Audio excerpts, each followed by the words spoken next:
नमस्कार, मैं रीमा प्रसाद। इस वक्त हम बड़ी खबर का जिक्र करेंगे। अमित शाह कल मथुरा और वृंदावन जाने वाले हैं। बांके बिहारी मंदिर में दर्शन करेंगे। इस वक्त की सबसे बड़ी खबर, घर घर प्रचार करेंगे अमित शाह। और ये बातें पहले ही तय हो गई थी, लेकिन अब तारीख भी तय है।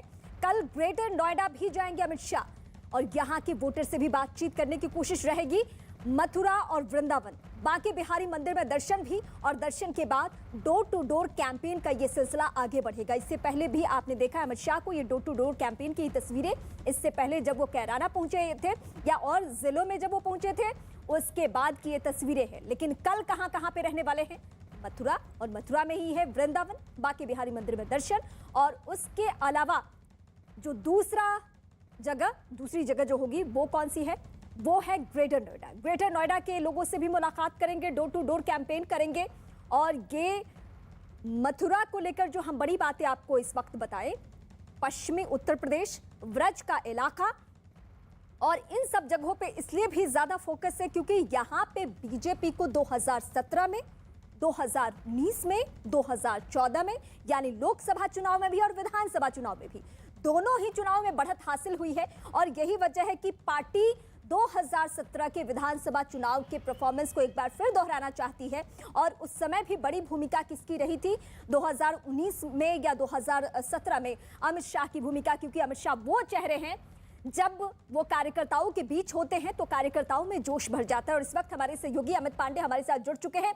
अमित पांडे, पश्चिमी उत्तर प्रदेश से लेकर ब्रज का जो इलाका है वहां पे पार्टी एक बार फिर से फोकस करना चाहती है, और वो चाहती है कि जो दो लोकसभा चुनाव, विधानसभा एक चुनाव जो वहां पे हुए हैं और जिस तरीके से पार्टी का परफॉर्मेंस रहा है, वही परफॉर्मेंस एक बार फिर से दोहराया जाए। देखिए, मैं तस्वीरों के जरिए आपको यहाँ पर दिखाना चाहता हूँ पश्चिमी उत्तर प्रदेश में बीजेपी किस रणनीति के तहत चुनाव प्रचार अभियान में उतरेगी। देखिए ये तस्वीरें, देखिए पश्चिमी उत्तर प्रदेश के जितने भी बड़े जाट नेता हैं यहाँ पर इस बैठक में मौजूद हैं। सामाजिक भाईचारा बैठक इस बैठक का नाम दिया गया है, और गृह मंत्री अमित शाह ने इन सब नेताओं को, इन सारे नेताओं को बुलाया है। इनके साथ संवाद करेंगे। जितने भी बड़े बीजेपी के जाट नेता, संजीव बालियान, सत्यपाल सिंह, प्रवेश वर्मा, यहाँ तक कि हरियाणा के भी जो जाट नेता हैं उनको बुलाया गया। मकसद क्या है? मकसद सिर्फ यही है कि किस तरीके से भारतीय जनता पार्टी पश्चिमी उत्तर प्रदेश में इन बदली हुई परिस्थितियों के साथ चुनावी प्रचार अभियान में, मैदान में यहाँ पर उतरे। और बेहद अहम यहाँ पर बैठक है। एक एक मुद्दे को लेकर गृह मंत्री इन नेताओं के साथ संवाद करेंगे। देखिए जैसे जैसे आगे बढ़ता जाएगा ये नेता आपको पश्चिमी उत्तर प्रदेश के अलग अलग इलाकों में दिखेंगे। अब अमरोहा, बागपत, मुजफ्फरनगर, मेरठ, शामली, कैराना और अन्य इलाकों में यहाँ पर ये नेता देखते हुए यहाँ पर मिलेंगे। प्रवेश वर्मा जी भी हमारे साथ हैं। हम प्रवेश जी, आप दिल्ली के नेता हैं और पश्चिमी उत्तर प्रदेश के चुनाव प्रचार अभियान में अहमियत क्या है इस बैठक की?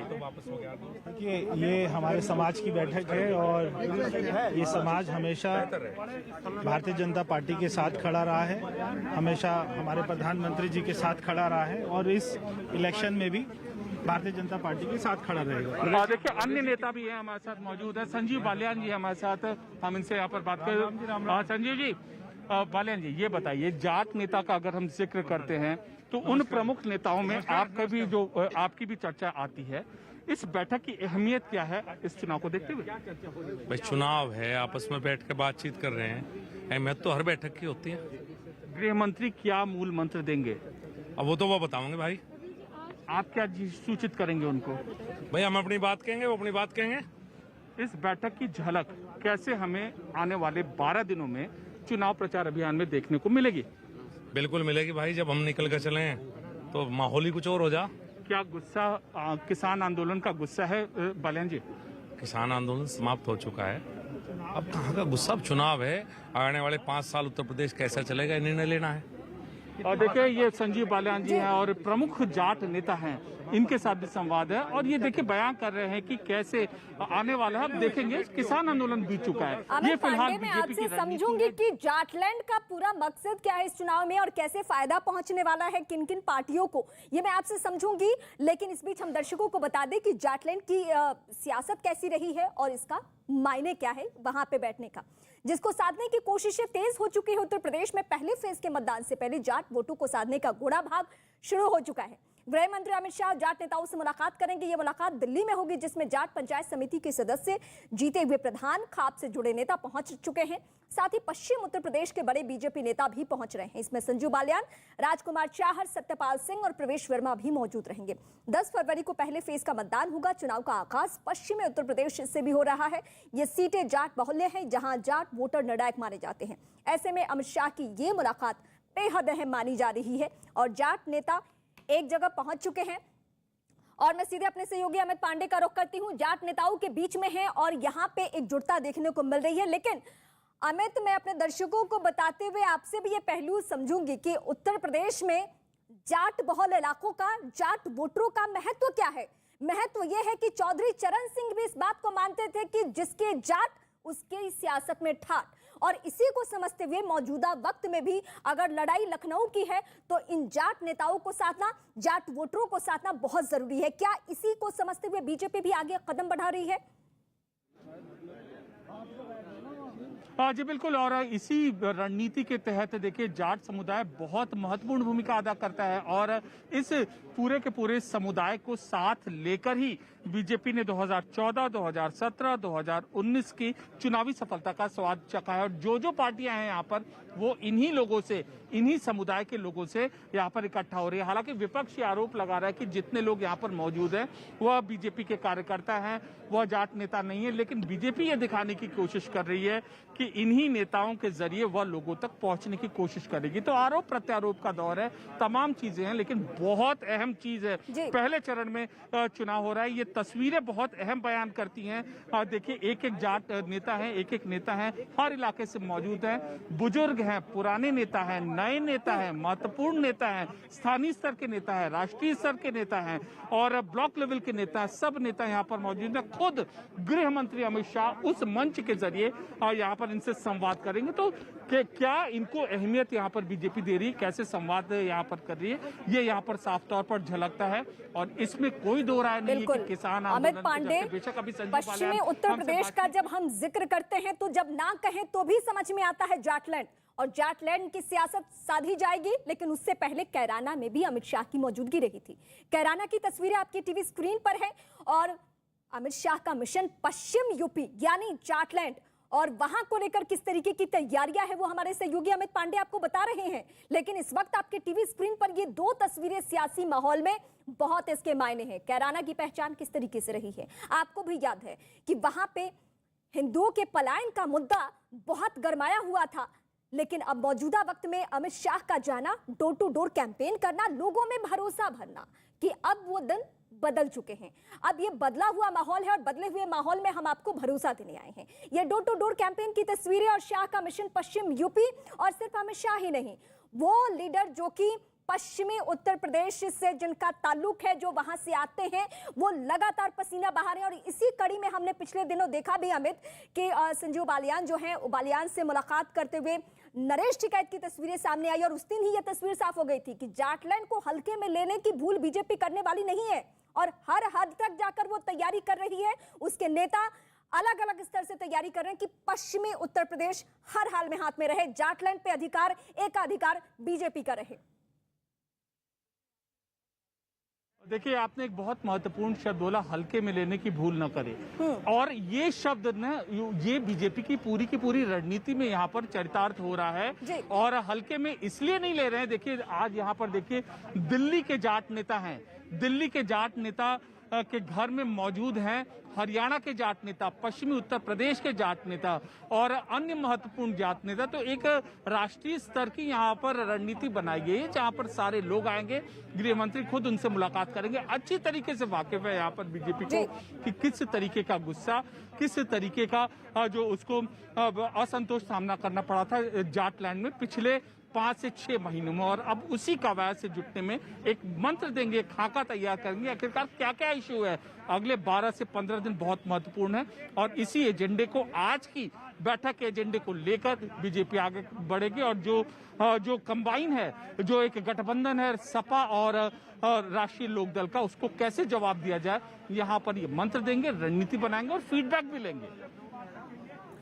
बिल्कुल अमित पांडे, हम आपका रुख भी करेंगे और हम अपने दर्शकों को लगातार बता रहे हैं कि पश्चिमी उत्तर प्रदेश की सियासत में मायने क्या है। क्यों पार्टियां यहां जब पहुंचती है तो उसको लगता है कि अगर हमने जाट लैंड पे एकाधिकार कर लिया तो हमारा वर्चस्व, सियासी वर्चस्व उस तरीके से बढ़ जाएगा। हम अपने दर्शकों को याद दिला दें, चौधरी चरण सिंह उत्तर प्रदेश के सीएम, उप प्रधानमंत्री और प्रधानमंत्री, किस तरीके से पश्चिमी उत्तर प्रदेश से ताल्लुक उनका, घर घर में लोग उनका नाम जानते थे, उनका लोगों से उस तरीके से जुड़ाव, उस तरीके से वास्ता। और यही वजह है कि जब चुनाव आता था तो लोगों को सिर्फ चौधरी चरण सिंह याद रहते थे। मौजूदा वक्त में भी सियासत जो है पश्चिमी उत्तर प्रदेश की, वो इसी तरीके से है।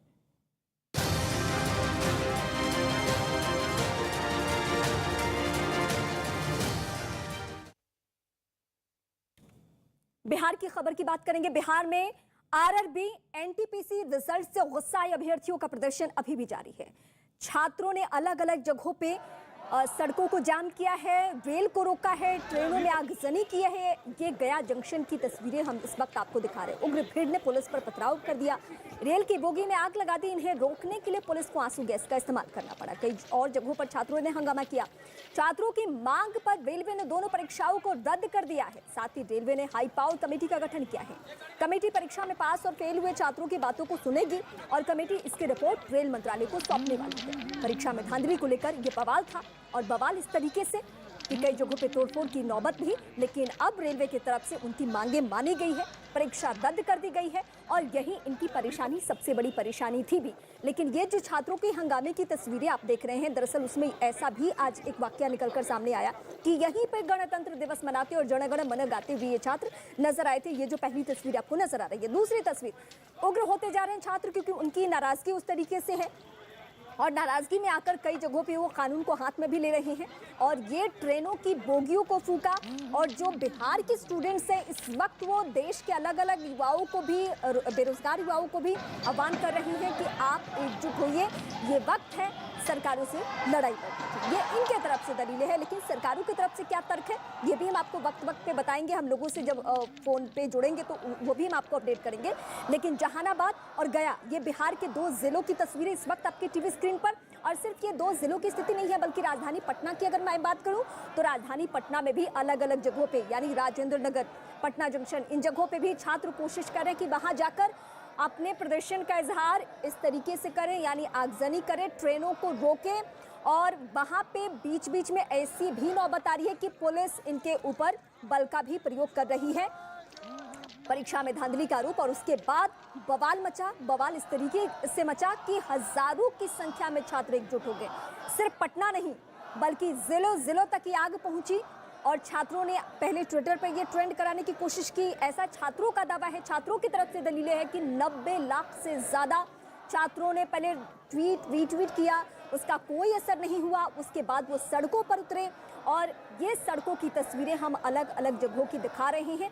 आरआरबी एनटीपीसी एग्जाम और उसमें धांधली को लेकर इन अभ्यर्थियों का हंगामा, और सिर्फ एक जगह नहीं बल्कि अलग अलग बिहार के जिलों की ये स्थिति हो गई है।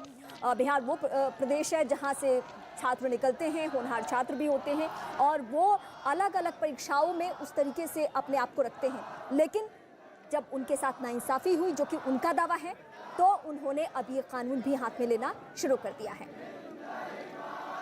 और गया के एसएसपी आदित्य कुमार ने क्या कुछ कहा है इस पूरे घटनाक्रम को लेकर, सुनिए पहले आप उनको। एक कमेटी का गठन किया गया है, इसमें जो भी है उसमें वो निकाला जाएगा, इसकी जांच करके, और किसी के बहकावे में ना आए और इस तरह का करके जो गवर्नमेंट की प्रॉपर्टी है उसको नुकसान ना पहुंचाए। नहीं, हम लोग हैं इसके लिए, जान माल की सुरक्षा हम लोग कर रहे हैं, मगर आप लोगों के माध्यम से जितनी जल्दी हो सके आप लोग भी इसको कहिए कि सरकार सारे अपनी तरफ से जो भी कदम है वो उठा रही है। एक कमेटी का भी गठन रेलवे बोर्ड द्वारा किया गया है जो इस पूरे प्रकरण की जांच करेंगे और जो भी होगा उसके हिसाब से न्यायोचित कार्रवाई की जाएगी। और इस वक्त हमारे सहयोगी चंद्रमोहन हमारे साथ जुड़ चुके हैं। चंद्रमोहन, राजधानी पटना की मैं बात करूं या फिर जहानाबाद या गया, कहीं भी तस्वीरें एक जैसी है, लेकिन बहुत हद तक अब उनकी मांगे, यानी छात्रों की मांगे मान ली गई है। तो क्या ये अब धरना प्रदर्शन से लौट रहे हैं या अभी सूरत हाल जिसके तस? बिल्कुल, देखिए जो हंगामा कल हो रहा था उससे तो ज़रूर कम हुआ है, लेकिन इनका साफ तौर पर यह मानना है कि जब तक जो रिजल्ट आया है उसमें अगर संशोधन नहीं होता है तब तक ये लोग इसी तरह से रेलवे ट्रैक पर उतरकर प्रदर्शन करते रहेंगे। और आज इन लोगों ने प्रदर्शन के दौरान गया स्टेशन को पहले घेरने की कोशिश की, जहां पर पुलिस ने उनको वहां से खदेड़ा है। और उसके बाद जैसे ही ये लोग आगे बढ़े तो करीमगंज इलाके में इन लोगों ने एक ट्रेन लगी हुई थी उसके एक बॉगी में आग लगा दी है। हालांकि आग को बुझा लिया गया है, लेकिन जिस तरह से विरोध प्रदर्शन अभी भी जारी है यह साफ तौर पर दर्शा रहा है कि ये जो छात्र हैं ये पीछे हटने के लिए तैयार नहीं है। हालांकि रेलवे बोर्ड ने साफ तौर पर यह कहा है कि इसको लेकर एक हाई पावर कमेटी गठन की गई है और वो इस पूरे मामले की जांच करेगी। तो ऐसे में समझा जा सकता है कि जब इन छात्रों का प्रदर्शन सामने आया उसके बाद रेलवे बोर्ड की तरफ से और रेलवे की ओर से ये एहतियात के तौर पर कदम उठाए गए हैं और साथ ही ये भी छात्रों से अपील की गई है कि वो हंगामा ना करें, उनके बातों को सुना जाएगा। पर ये छात्र जो हंगामा कर रहे हैं रेलवे ट्रैक पर उतरकर, यह मानने के लिए तैयार नहीं है और अभी भी जो भी रेलवे की प्रॉपर्टी है उसको सामने देखते हैं तो उसको निशाना बना रहे हैं, जिसको लेकर आज गया में भी एक रेलवे बॉगी में आग लगाई गई है। और ये जो मुझे जानकारी मिली है उसके मुताबिक ये छात्र करीमगंज से आगे बढ़ रहे हैं और जो भी ट्रेनें मिल रही है उसके ऊपर पत्थरबाजी कर रहे हैं। तो अब इनको जब रेलवे बोर्ड से जो इनकी गुहार थी, जो ये मांग कर रहे थे, वो रेलवे मानने के लिए तैयार हो गया है। तो अब ऐसे में इनको भी अपने रेलवे को वक्त देना चाहिए, जो भी इनके ग्रीवांसेस हैं या जो भी इनकी जानकारी है वो रेलवे तक पहुंचाए। सुन रहे हैं तो उनकी दलीलें ये है कि हमने बहुत वक्त दिया, हमने पहले ट्विटर पे बात की, हमने पहले 90 लाख ट्वीट किए, कोई असर नहीं हुआ सरकारों के ऊपर, तो हमने ये स्टेप लिया है। लेकिन क्या प्रशासनिक टीमों के सामने चुनौती आ रही है? क्योंकि जिस तरीके से आप बता रहे हैं और तस्वीरें भी हम अपने दर्शकों को दिखा रहे हैं कि उसमें चुनौती सबसे ज्यादा मौजूदा वक्त में किसी के सामने है तो वो है प्रशासनिक टीमों के सामने। तो वो कैसे हैंडल कर रहे हैं वो बताइए जरा। बिल्कुल, देखिए जहां भी छात्र प्रदर्शन कर रहे हैं पहले उनको समझाने की कोशिश की जा रही है और रेलवे बोर्ड की ओर से जो गाइडलाइन दिया गया है जिसमें यह कहा गया है कि इसके लिए एक हाई पावर कमेटी बनाई गई है जो पूरे मामले की देख रही है। पहले उनको समझाने की कोशिश की जा रही है और जब वो हटने के लिए तैयार नहीं हो रहे हैं तो फिर पुलिस वहां से खदेड़ रही है उनको और उसके बाद एहतियात बरतने के लिए जो भी स्टेशन पर पहुंचने वाले लोग हैं उनको हिदायत दी जा रही है। लेकिन जो हंगामा कर रहे हैं छात्र वो लगातार आगे बढ़ रहे हैं और उसी का नतीजा है कि गया जंक्शन पर जब ये लोग पहुंचे थे हजारों की संख्या में, पुलिस वहां से खदेड़ी तो फिर करीमगंज जो इलाका है जहां पर ये ट्रेन लगी हुई थी उसमें आग लगा दी। और सबसे बड़ी चुनौती प्रशासन के सामने ये है कि जो रेलवे ट्रैक होता है वहां पर छोटे छोटे पत्थर के टुकड़े होते हैं और ऐसे में अगर पुलिस उनको खदेड़ने की कोशिश करती है तो जो ये उग्र छात्र हैं वो पत्थरबाजी शुरू कर देते हैं। तो पुलिस के सामने ये भी चुनौती है कि उनको आराम से समझाकर और फिर वहां से हटाया जाए। लेकिन ये जो छात्र हैं हंगामा करने वाले हैं ये पीछे हटने के लिए तैयार नहीं है और यही वजह है कि कभी पत्थरबाजी होती है तो कभी पुलिस उनको समझाने की कोशिश कर रही है। और अब यह एक तरह से समझा जाए कि अगर छात्र जब रेलवे बोर्ड की बात को समझ जाएंगे कि हाई पावर कमेटी की गठन कर दी गई है, उनको हंगामा नहीं। हम आगे भी आपका रुख करेंगे लेकिन इस बीच मैं दर्शकों को और खासकर उन छात्रों को जिस वक्त हमारे साथ जुड़े हुए हैं उनको मैं अपडेट कर दूं। 3:30 बजे वो समय जब रेलवे की तरफ से प्रेस कॉन्फ्रेंस की जानी है और इसमें बड़ी बातों का ऐलान भी आप लोगों के लिए होना है। तो सब्र रखिए, इत्मीनान रखिए, आप लोगों के आंदोलन का असर हुआ है और आने वाले दिनों में भी उस तरीके से कदम उठाया जाना है। लेकिन 3:30 बजे रेल मंत्री प्रेस कॉन्फ्रेंस करेंगे, ये जानकारी इस वक्त मैं अपने दर्शकों को दे दूं और उन छात्रों को जो कि बहुत हो हंगामा कर रहे हैं। यहाँ छोटे से ब्रेक के लिए रुकेंगे।